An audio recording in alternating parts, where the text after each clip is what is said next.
It's the latest Wests Tigers Unite podcast. A little bit different to the other Wests Tigers Unite podcasts that we've presented in the last couple of weeks because, Gary, everybody seems to have jumped off and got a life and they're off doing their own things. Only you and I are available. I think they're out celebrating, Joel. Just didn't invite us. Well, I believe Eddie Otto hired a high ace, like an 11-seater, and he's taken them on a massive pub crawl around Sydney. So, well, he would know all the good places to go. They're all having vodka Red Bulls. So it is an apology from Rob, Bashara, Zach from Tiger Town, Will from the Wests Tigers Forum, and all the other members of the Wests Tigers Unite. But we felt that it was important enough, given the events of today, to do a podcast. It's a big breakthrough, Gary. The Wests Tigers will never be the same again because for the first time in history, the Wests Tigers have got a new look board, and we've got these 3 completely new directors on that Wests Tigers board. Barry O'Farrell coming in, of course, as the 4th, who has already been on that interim board and previously has been the chairman. But it's very exciting. This is what we've been fighting for, and it's finally through. I think it's a watershed day for the club. I'm hopeful that in 10 years' time we can look back at today and see that this was a continuation of the change that we've already seen, but the changes that set us up to be a successful team into the future, a successful team in the NRL, and move away from being the joke of the NRL that we have been for the past decade. It's a massive day for the club. I guess we've been on the inside of it to a degree. We're not inside, but we've been a little bit on the inside in that we were the ones that pushed through the initial review. That initial review was taken up enthusiastically by the then board of the Holman Barnes Group. We had some changes and some frustrations and some delays, but this was what it was all about. This is beyond our wildest expectations when we started this process. We were worried about the way that the club was being run, and we were worried about what was going on. But the way that it's all unfolded and where we've got to, it's incredibly heartening to know that a bunch of really passionate fans, with the support of a whole lot of passionate supporters of the Wests Tigers, have achieved so much in the last couple of years. It's really been quite an experience.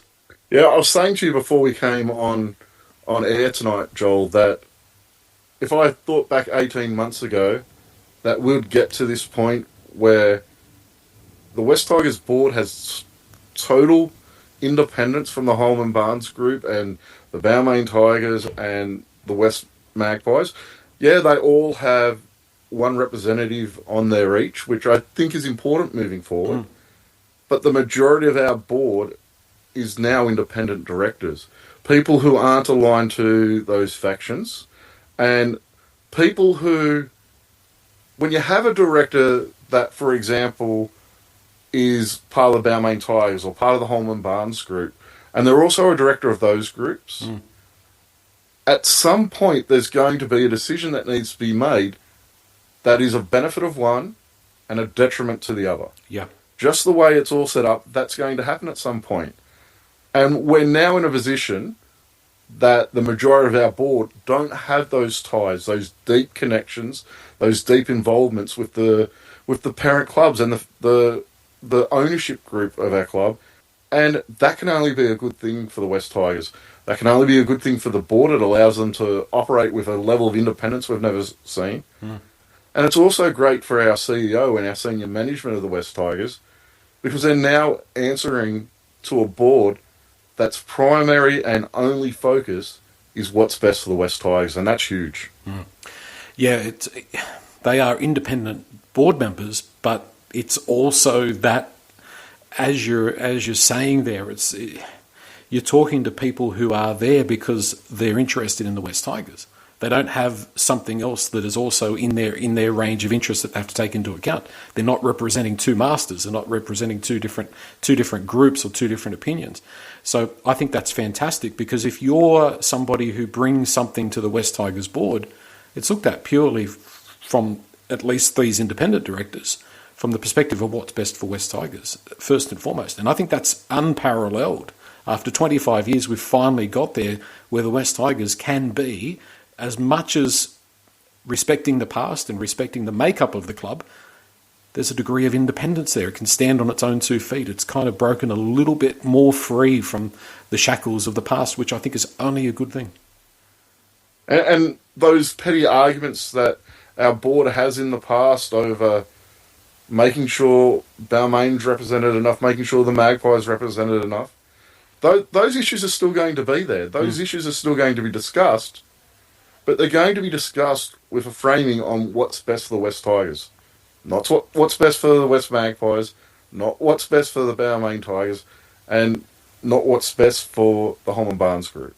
And for me, that is what I was looking for. And I think today showed a lot of Richo's language around the separation of the boards. I think it shows that we now have a truly independent board that just wants the best for the Wests Tigers, and we've never had that. Yeah. It's a huge feeling of relief for me. If I was to name one word, it's relief. It just feels like so much complication's been taken out. Yeah, and I know there's people out there who wasn't sure whether this extra push that we've done over the past 3 weeks or so was important. That doesn't matter now.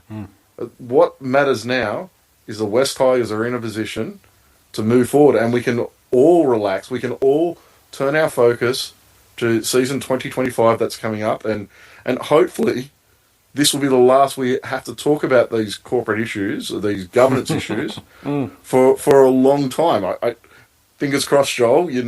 I'll never say never, but hopefully this is the last we see of this. Yeah, it's not that we've put ourselves up for it, so I'm not looking for sympathy because we chose to do this voluntarily. But it's been, I don't know about you, Gary, but it's been an extraordinarily tiring journey, especially the last few weeks with the things that have unfolded. We're doing it, and we've done it because we passionately love and are devoted and committed to the Wests Tigers. So there was never any question about doing it. But don't think for 1 minute that and I'm not patting us on the back, but it's been a labour of love. It's been effort that's got us here. Yeah, and I don't like talking about this stuff. Yeah. And it almost feels like at times when you're doing something like this that you're fighting against the club, that you're fighting against that thing that you're trying to protect. Yeah. And I can tell you that there's times where I just had, like, there was a couple of days early in this that we've relaunched this that I just had a knot in my stomach all day because I don't like the Wests Tigers being in the media for negative stories. I don't like any of this, and I sleep very well knowing that we did what was best for the club. Yeah, but I still don't like contributing to those negative stories that were surrounding our club for a couple of weeks. But it was a short couple of weeks as well, in a dead time of the season.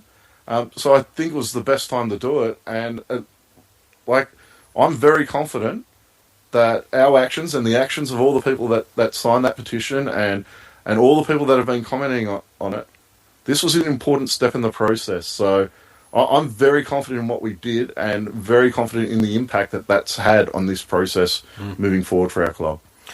They say that everybody fights a war, or everybody who goes to war is doing it for one thing, and that's to make things better. And I really honestly feel like we've achieved that. So, yeah, I also like to really make the point, and I don't mean to sort of have a shot at something that I love, but I don't ever want the Wests Tigers to be in a position where it gets to the point where fans have to do what we did. I just want the club to run and be professional and do its thing, and we can go to the football and we can do the podcasts and argue about, Adam Dewey or Brent Naden, or I just don't want to have anything like we've had the last few years. And the fact that we got to the point where this action had to be taken and we were that desperate for change, let's never get there again, please, Wests Tigers. Let's just avoid it at all costs.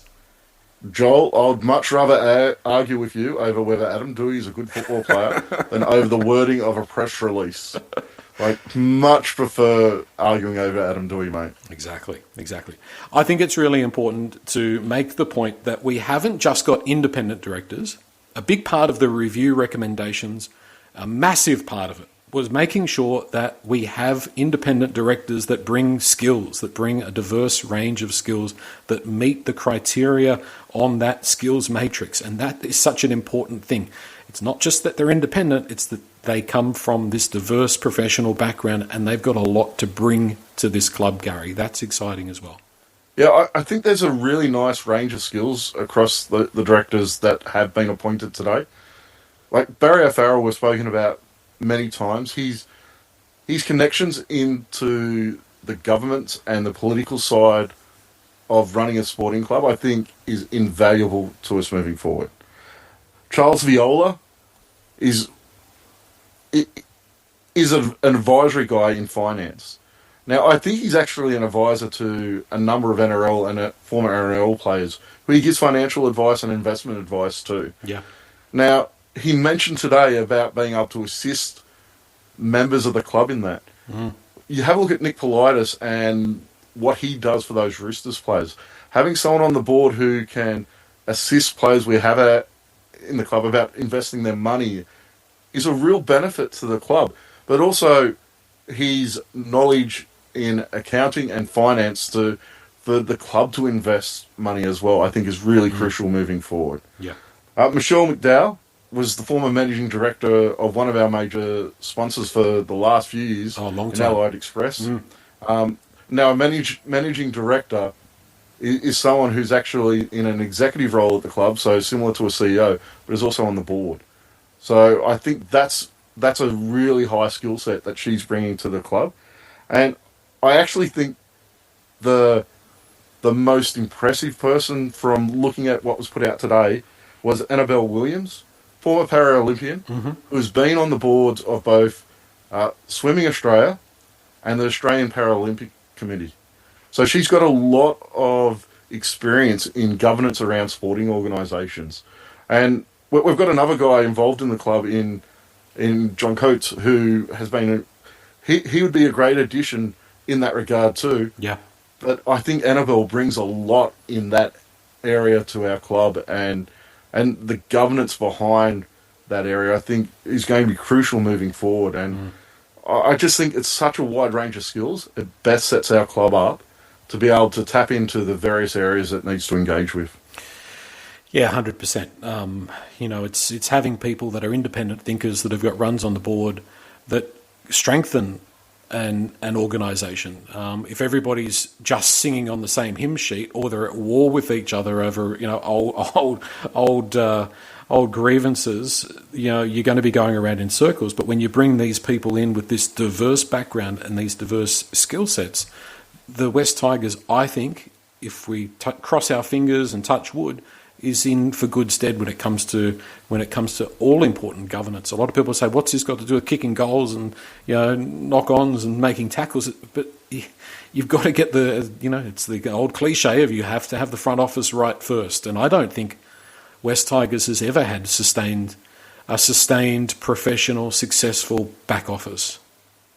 Yeah, and what I find happens with clubs that have a lot of instability in that corporate level is maybe they can strike lightning in a bottle for a season, two, and have a really good couple of seasons, which we've seen from the Wests Tigers in the past. But to get that long-term success, you have to have a clear strategic plan, a clear direction from board levels, and then a really strong CEO who can implement that throughout the club, and of course a strong coaching staff that comes along with that. I think they're really the three pillars that set a club up for long-term success. And I'm talking about clubs like the Roosters, the Melbourne Storm, the Penrith Panthers over the last decade. Yeah. They have really strong culture and corporate governance at the highest levels of the club, and that's what sets up long-term success.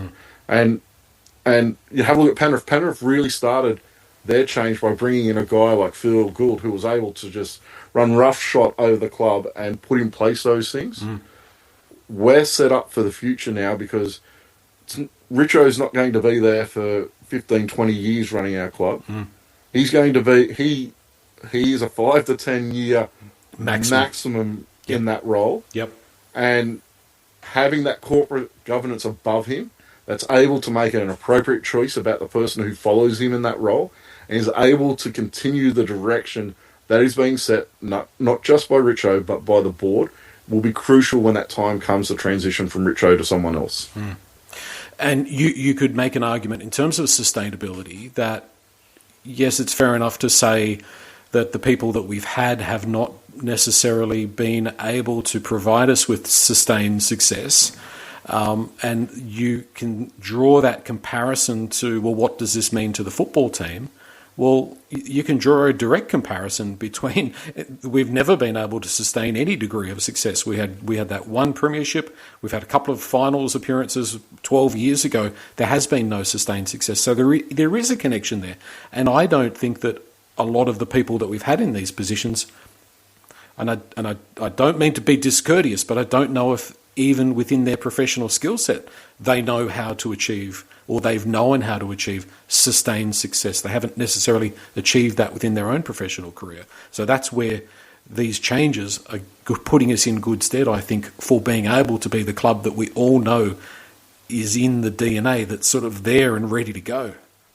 For me, the important role of a board is to set a clear, concise and achievable direction for the club.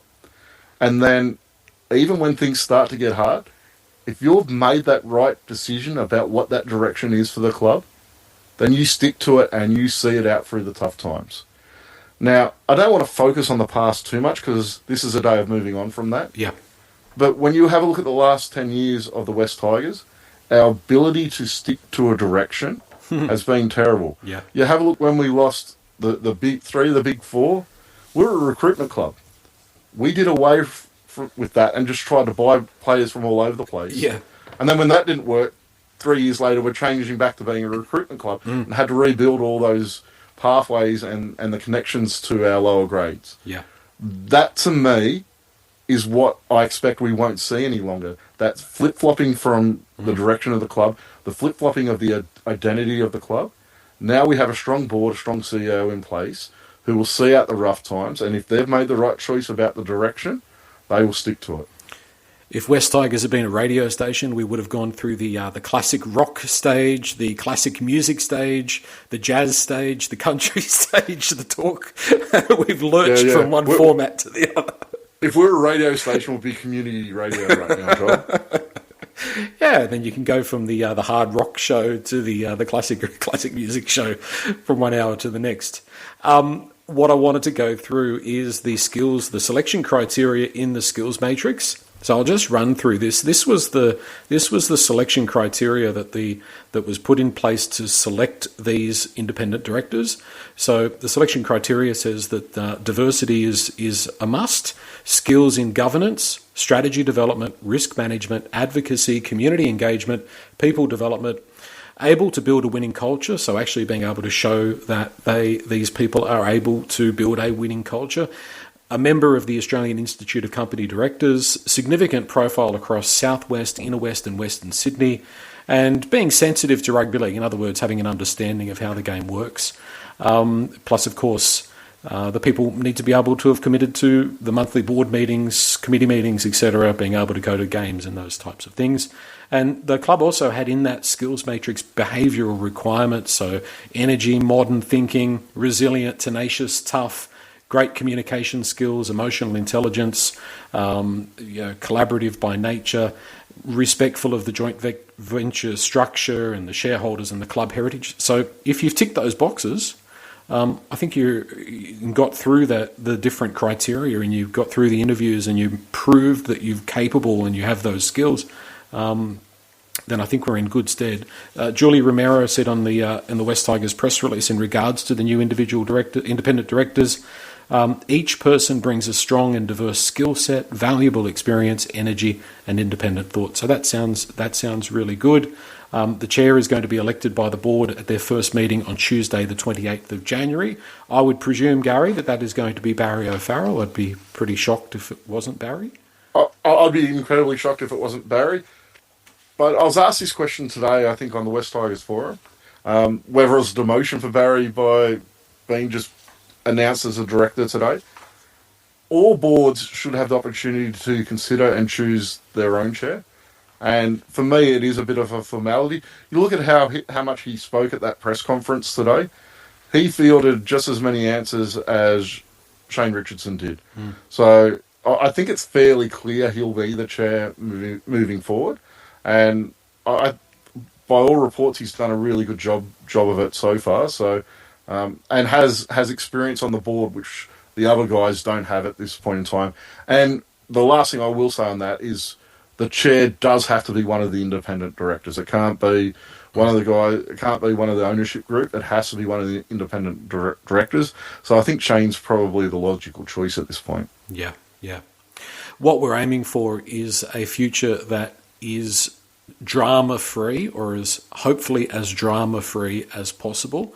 Richo did make some comments in regards to, and it's something that we probably lost a little bit of sight on in recent times, is that for the last, 13 months, let's say 13 months, the leaks from Wests Tigers definitely have stopped. But there really hasn't been drama from Concord. There's been drama around the club, but it hasn't been in the halls of Concord. And I think that's an important point. Not at all. I thought there was a very telling comment from him today when he spoke about the dramas that are ongoing at the Holman Barnes Group. That's a question you need to direct to the Holman Barnes Group. That is in regards to their board. We're a separate board. Now, for me, that line there is why the action that was taken 12 months ago, why the recommendations from the review are so critical, it was to get that separation. If we were 13 months ago, all these dramas around the Holman Barnes Group wouldn't have been able to be pushed away with that comment today. They would have been our directors of the Wests Tigers who were arguing and sacking themselves each other. That all those involved in that have been members of the Wests Tigers board in the last 2 years. And that's why it's crucially important that we have our own board and our club is set up to be successful into the future. And the other thing I want to say about today's a great day. It's a really important day for the club. But it's not just the appointment of the independent directors. What's really important as well is that constitutional change that underpins those directors and allows them to be independent from their ownership groups. That is really crucial, and that process, I believe, is still ongoing. So it's really crucial that that's finalised and all those constitutional changes are made to set this up so this is a long-term commitment for the Wests Tigers. So while I think we're going to get everything we wanted, which I couldn't believe 12 months ago, it's not quite there yet. And the kind of last of the weight of it on my shoulders really won't come off until that external audit is completed on the recommendations. Yeah. And once that's done, then I think we're set to fly. But that's not to take anything away from today. That's not to take anything away from the Holman Barnes Group implementing these recommendations as well. No matter how they got to this point, the Holman Barnes Group today has given the Wests Tigers the independence it deserves. And I'd like to go on the record once again and say I don't want to have a dispute with the Holman Barnes Group. I want the Holman Barnes Group to be awesome. I want West Ashfield and their clubs to be, fantastic places for the community, to give back to their community, to be growing, to be supporting local sport, supporting the Wests Tigers. I want us to all be friends. We just got to the point where we had no choice but to, raise our concerns. And ultimately, what I hope is what was set up today, what was implemented today, means that down the track, the Holman Barnes Group doesn't have to support the Wests Tigers anymore. Correct. Yeah. That the Wests Tigers is set up in a way that it can independently look after itself, it can finance itself, that it doesn't need to go to the Holman Barnes Group and say, we need $200,000 or we need $2 million. 100%. We're short. Yep. And then that money can be used for their community, can be used for those junior sporting competitions.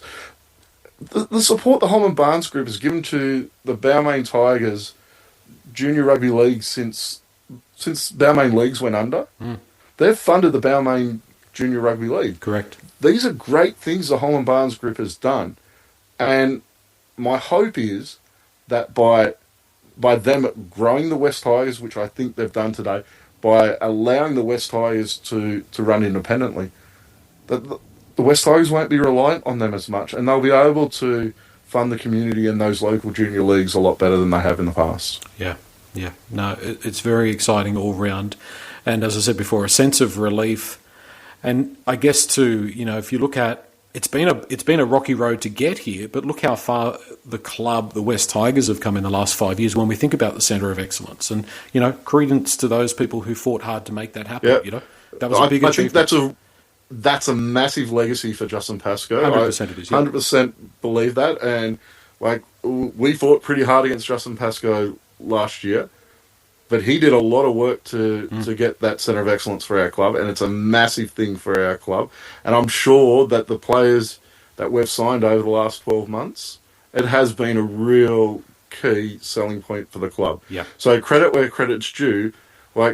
Justin Pascoe and Lee Hedgeman-Tallis, they did some good things for the club. They just weren't moving the club forward anymore. So if you look at it from the outside in, we are now primed and set up for success because I can't see a vulnerability per se. I can't see a weakness that needs to be strengthened. There always are, but let's just put it this way and say I don't see any major weaknesses that need to be strengthened in the organisation at this point. Not at this point in time. Maybe we'll get halfway through this season, exactly. and we're looking at some things in the football department. That's talking about the future. Right now, I am extremely happy with where the Wests Tigers are sitting today. This is a very pleasing day. I'm very happy with the outcome today. I think another announcement that was made today, Joel, and I probably would have let you gloss over it, but they've also announced the fan representative group, which is a group of fans who are going to be working with the club on an advisory level.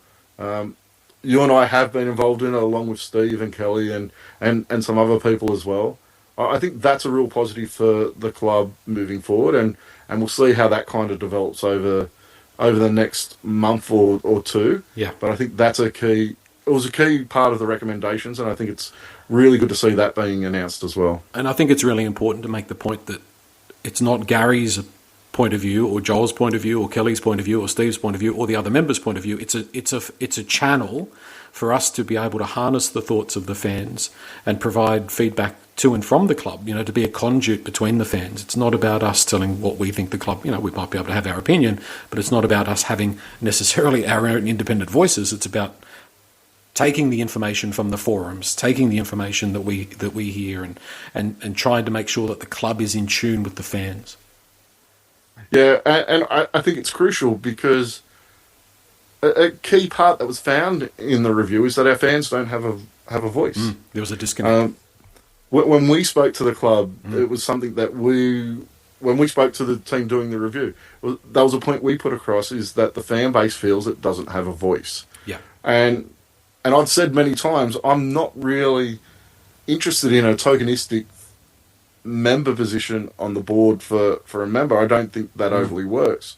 But having a way for the club to properly engage with the fan base, I think is crucial moving forward, and that's what I hope to see from this group moving forward.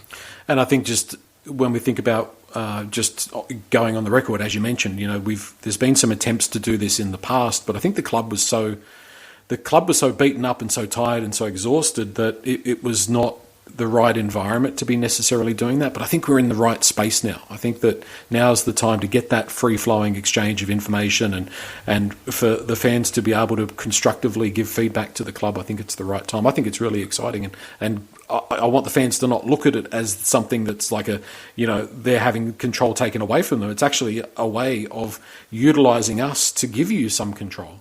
Yeah, and I think in the past that the club has been in a position where it was getting beat up all the time. It was getting beat up in the media. It's still happening. You have a look at the past couple of months. It's still happening. The club gets beat up in the media. And I think it was at the point for the club where it was really hard to actually take criticism constructively. Yeah. And even when, the media, when they beat into a club, it's not constructive. It's not about bettering the club. Yeah. It's about getting clicks for newspapers or people to watch NRL 360 on a Wednesday night when there's not much news. Yeah. But the club got to the point where even rusted-on fans were trying to be critical, but in a constructive manner. And the club was just too beat up from all the negativity to be able to listen to that. And I think what the changes at the end of last year, at the end of 2023 did, and the changes today, it gives a cover to those wounds. It's a fresh start for the people involved in the club. Yeah. And hopefully listening to constructive criticism from fans won't be an issue moving forward. Absolutely. I missed one important point on the selection criteria. Fedora wearers need not apply. Yes, well, it'd be interesting to know. Like they said, there was about 200 applicants. I think I heard today. Yeah. It'd be interesting to know whether Lee actually put one in. I'd like to see that list. Yeah. All right, Gary. Thank you very much. The latest edition of Wests Tigers Unite, and stay tuned for a return of your regular programming, as they say. And I just want to say thank you to Gary Barney and Tony Crawford for the review they did last year. I think they've done a wonderful thing for our club and set our club up for success moving forward. Thank you to the ownership groups, including especially the Holman Barnes Group, for actually following through with these recommendations.